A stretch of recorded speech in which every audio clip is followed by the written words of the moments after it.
कि मोहम्मद से वफा तूने तो हम तेरे है, ये जहां क्या चीज है लोह कलम तेरे है। जी अल्हम्दुलिल्लाह। अज हूँ जो वीडियो ठाण लगो आहियां ये ख़ातमुन नबिय्यीन सल्लल्लाहु तआला अलैहि वसल्लम ख़ातमुन नबिय्यीन नबी मुकर्रम सल्लल्लाहु अलैहि वसल्लम। तो हुज़ूर अलैहि सलातो वसलाम री ख़त्म नबूवत ते डकैती थींदे ऐं अक़ीदा ख़त्म नबूवत ते डकैती थिए थी ऐं अक़ीदा ख़त्म नबूवत रे हवाले से माण्हू गुमराह करिया पिया जंहिं ख़ुसूसन बिलख़ुसूस सिरा थर में। तो ये हवाले से सजी थड़ी ना मांजो पैगाम है नौजवाना सोशल मीडिया ते जो भी एक्टिव नौजवान माना पैगाम है, ये पैगाम हमें फैलाओ, ये न फैलाओ ऐं उलमा सुलहा सजा का रिक्वेस्ट है कि ख़त्म नबूवत ते कम करने की कोशिश करें। माशाल्लाह कई उलमा करें पिया, वैसे गॾो गॾु जो एक्टिव उलमा को माना अर्ज़ है कि ये ते भी एक्टिव थे ऐं ख़त्म नबूवत ते कम करें। तो अल्हम्दुलिल्लाह मां दरस री इब्तिदा करां थो। अल्लाह ताला कुरान पाक में इरशाद फरमाए दो सूरह अहज़ाब आयत नंबर 40 है, वलाकिन रसूलुल्लाहि व खातमुन नबिय्यीन। जो आयत नंबर 40 है वो जुज़ है ऐं लेकिन जो रसूलुल्लाह अल्लाह रो रसूल है ऐं वो खातमुन नबिय्यीन है, सजा नबियां खां पछे यानी आखिर में तशरीफ लेण आने वालो नबी जो वो नबी मुकर्रम हज़रत मोहम्मद मुस्तफ़ा सल्लल्लाहु तआला अलैहि वसल्लम है। तो नबी मुकर्रम सल्लल्लाहु अलैहि वसल्लम री जो ख़त्म नबूवत है एक कतई शय है, यानी हुजूर का पछे नबी कईरो आण मुहाल है, नामुमकिन है। यानी हुजूर का पछे कोई नबी आए को तो सके ए असांजे ज़हना में बात बेसण खपे, रासिक हुअण खपे ऐं जो भी नौजवान है वहां ताईं असांजे पैगाम पहुंचाण खपे कि ये पैगाम ना जो ये ना सीरियस ही लो कि अकीदा ख़त्म नबूवत ते कोई को हले। ये भी मतलब अगर कोई अकीदा ख़त्म नबूवत में कोई रद्दो बदल कर से, कोई शक शुबेरी, कोई मतलब तरद्दुदरी ये जो कोई राह दे से, तो इमाम अहले सुन्नत फतवा रज़विया जो जिल्द नंबर 15 में इरशाद फरमाइंदे कि वो भी काफिर है। मिसाल तौर में जो ख़त्म नबूवत रो मुनकिर है उगे रे अकीदे में के शायद काफिर को तो उगे वो भी काफिर थे जादो। इमाम अहले सुन्नत इमाम अहमद रज़ा खान फाजिल बरेली रहमतुल्लाह तआला अलैह फतवा रज़विया 15 जिल्द में इस सराहतन इरशाद फरमाइंदा है कहना वो मुखलिद फिन नीरान है, वो हमेशा जहन्नम में राण आलो शख्स है। तो प्यारे दोस्तों असा सजाना ख़त्म नबूवत ते कम करना खपे। नबी मुकर्रम सल्लल्लाहु तआला अलैहि वसल्लम ये भी फरमान है, हुजूर अलैहि सलातो वसलाम इरशाद फरमाइंदा है, बुखारी मुस्लिम शरीफ री हदीस है, हुजूर अलैहि सलातो वसलाम फरमाइंदा हज़रत सैयदना अबू हुरैरा रज़ियल्लाहु तआला अन्हु का रिवायत है। नबी मुकर्रम सल्लल्लाहु तआला अलैहि वसल्लम इरशाद फरमाइंदा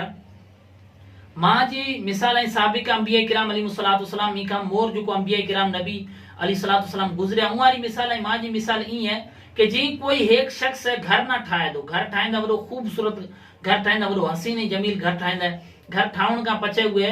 जो कोने कुदरे में कई कुंड किड़च में वो जो है एक इटरी जगह छड़े देने जने वो एक इटरी जगह छड़े देंदा तो मानू आया इर्द गिर्द जो है कि ये इटरी जगह ताजुब से डिठना के जो है अजीब लगो कि ए इटरी जगह केरे कहे। तो नबी मुकर्रम सल्लल्लाहु अलैहि वसल्लम फरमाइंदा है आई कसरे नबूवत री जो को इट हती यानी जो को इट को हती तो मिसाल के तौर पे तो हुजूर अलैहि वसल्लम ना वो इट हुआ आई व खातमन नबिय्यीन हु खातमन नबिय्यीन आ। तो अकीदा ख़त्म नबूवत ना असाना पुख्ता करन खपे। आपरे निंडे निंडे बच्चे ना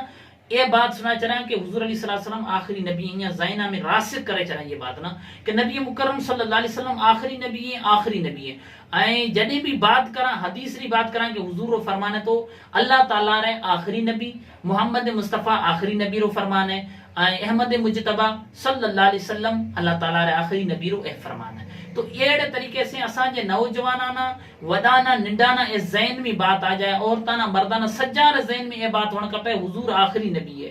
हुजूर अलैहि सलातो वसलाम खातमन नबिय्यीन है। ये बात ना वध खां वध फैलाओ ताकि असांजे नौजवाना रो अकीदो बचे सके। ऐं अवना खबर है जॾहिं इमाम अहले सुन्नत इमाम अहमद रज़ा खान फाजिल बरेली रहमतुल्लाह तआला अलैह फतवा रज़विया री 15वीं जिल्द में ये इरशाद फरमाइंदा अगर कोई शख्स जेड़े तरीके से असाना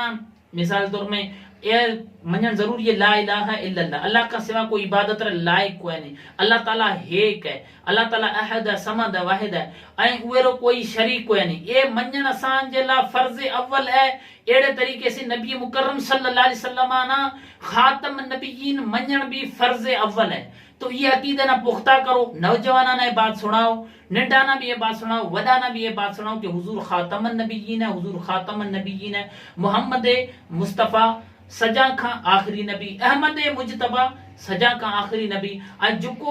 टीचर स्कूल में पढ़ाने वाला है, मदारिसरा मुअल्लिमीन है, मुदर्रिसीन है, हुआना भी अर्ज है कि बाड़ाना ये मतलब नारा लगाड़ो मोहम्मद मुस्तफ़ा सजा का आखिरी नबी, अहमद मुजतबा सजा का आखिरी नबी। ऐं स्कूल टीचर है वो भी अपनी स्कूल में ये नारा लगाएं कि हुजूर आखिरी नबी मोहम्मद मुस्तफ़ा असेंबली का बचे जो को भी हमारी थे जी असेंबली वगैरह उहे में ना पाक सरजमीन वगैरह जो को थी उहे का पछे ए नारा लगाड़ो कि मोहम्मद मुस्तफ़ा सजा का आखिरी नबी, अहमद मुजतबा सजा का आखिरी नबी, ताकि असांजे बच्चे बच्चे रो अकीदो पुख्ता थे ऐं असांजी कई मौलवी खाली जिम्मेदारी को उलमा सुलहा से गडो गड अवाम भी अपनी जिम्मेदारी लेगी अकीदा खत्म नबूवत ते मिले जुले कर असां सजाना कम करनो है। अल्लाह ताला असाना ये ते कायम दायम रहन ऐं अपना अकीदा री अमाला री हिफाजत करनी तौफीक नसीब फरमाए। आमीन बिजा तोहा व यासीन व सल्लल्लाहु तआला अलैहि व आलिहि वसल्लम।